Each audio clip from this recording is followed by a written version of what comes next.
আসসালামু আলাইকুম রহমতুল্লাহ বরকাত। ওয়ালাইকুম আসসালাম রহমতুল্লাহি ওয়া বারাকাতুহু। এখন আপনি কি তা ভালো আছেন? আলহামদুলিল্লাহ ভালো আছি। ইনশাল্লাহ আমি আল্লাহ রাখতে বলা যতটুকু সম্ভব। আমি তো একটা সমস্যার মধ্যে পড়ে গেছি। আপনি কৃষক মানুষ, আপনার কাছে কিছু প্রশ্ন থাকবে আমার, যে আপনি যে ক্ষেত রোপণ করছেন, একটা কয় কাটা ক্ষেত রোপণ করছেন আপনি? এই ধরেন 6.5 কাঠা। 6.5 কাটা নাকি? হ্যাঁ, 6.5 কাটা ক্ষেতে আপনার কতটুকু খরচ হয়েছে? 6.5 কাঠা থেকে তো প্রায় অনুভাবে অনেক খরচ হয়েছে, প্রায় 7-8 হাজারের মতন খরচ হয়ে গেছে। 8,000 টাকা শুধু টাকা গেছে টাকা গেছে। আপনার এমনি কাটনি তো শ্রম ছাড়া? শ্রম ছাড়া আবুদু কাটনি আছে, আমি আছি নিজে কাটতেছি, অনেক পরিশ্রম। প্রতিদিন প্রতিদিনই তো ক্ষেতের পাশে যাইতে হয় না? প্রতিদিনই যেতে হয়, দেখতে হয়। ক্ষেত নিরাইতে হয় না? বীজ দিয়ে দিচ্ছেন ক্ষেতে? বিয়াতে এখনো বীজ দিস নাই, বীজের সময় হইব তখন দিয়ে আমার খেতের বয়স তো চলছে এখন বর্তমানে আরো দিন, 12-13 দিন চলছে। এর ভিতরে কিছু এত দাম লাগে, আর তোমার বন্টন লোন লাগে, মানে আগাছা আছে। জমিতে যে আপনার এই খরচটা করছেন, এটা প্রতি খাটাতে কতটুকু সার লাগে?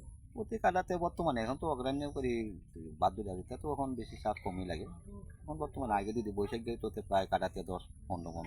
না, এখন এখন 10, বেশি হলে 8-9 কেজি হইলেই চলে আর কি। কাটাতে কাটাতে কম এখন খরচটা তো কমই, অগ্রাহ্য খরচটা কমই সারের লাগিয়া। তবে এরপরেও একটা আছে, এখন তো যে ফসিল আইছে এই ফসিলের তো খরচটা আরও বাড়তির দিকে।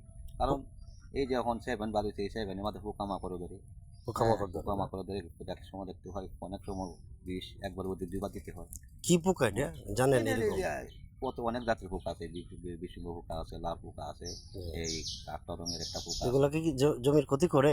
হ্যাঁ, এটা তো এগুলাটা তো যে কাঠটা পোকা, এটা তো তোমার পাতার মাঝে পাতা বুঝালা, এটা তো পাতা নষ্ট করে এলা। হ্যাঁ, সাদা মানে এলা হাফের মতন করে এলা। আপনার জমির এখন বর্তমান হাল কেমন? এখন বর্তমানে হাল আমার এটা খারাপই, আমি খুব চিন্তা ভাবনায় আছি। কারণ চিন্তা ভাবনা আছি যে এবার যা 7 জ্বালা লাগাইছি, এই 7 জ্বালা নিয়ে আমি তো এখন তোরেও অনেক অর্ধেক প্রায় ফিদা বাড়িয়ে গেছে এখনই এখন। এই 20 দিনের ভিতরে? এই 15-20 দিনের তাহলে জ্বালা কি আপনার ভালো না? না, জ্বালা তো কিনা ছিল, নিজের জ্বালা নাই, যার কারণে এই অবস্থা। এখন এই ক্ষেতটারে ঠিক মতন করতে গেলে এটা অনেক আমার বুঝতে হবে, একটু আর কৃষকের কাছে যাইতে হবে, বুঝতে হবে এটা কীভাবে কী করা যায়। যোগ আমি একটু পরামর্শ দিতে পারি আপনাকে আমার থিওরি থেকে। হ্যাঁ, বলে।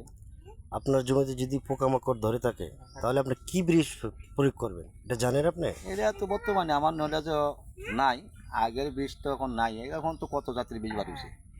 এখন তো এই একটা বিষয়ের 10টা কোম্পানি নাম দিছে। আপনি একটা কাজ করেন, প্রথম অবস্থায় আপনি বৃত্তাকো দিতে পারেন, সিনজেন্টা নামের বৃত্তাকো।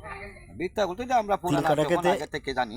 একটা বৃত্তাকো, এরপরে সাথে কিছুদিন এর 10 দিন পরে একটা ক্যারেট দিতে পারেন, ক্যারেট সিনজেন্টার মানে ভিটামিন। ওটা দিলে আপনার ক্ষেতটা হয়তো পোকামাকড় থেকে দূরে থাকবে ইনশাল্লাহ। আমি দোয়া করি এইগুলা ব্যবহার করেন, ইনশাল্লাহ আপনার ক্ষেত ভালো হয়ে যাবে। ইনশাল্লাহ, আপনি ঠিক আছে, দোয়া করি। আপনার জন্য দোয়া রইল। আপনি অনেক কষ্ট করছেন, আপনার যেন একটা সুখশীল গড়ে তুলতে পারেন, আলহামদুলিল্লাহ। সেই জন্য ধন্যবাদ আপনাকে।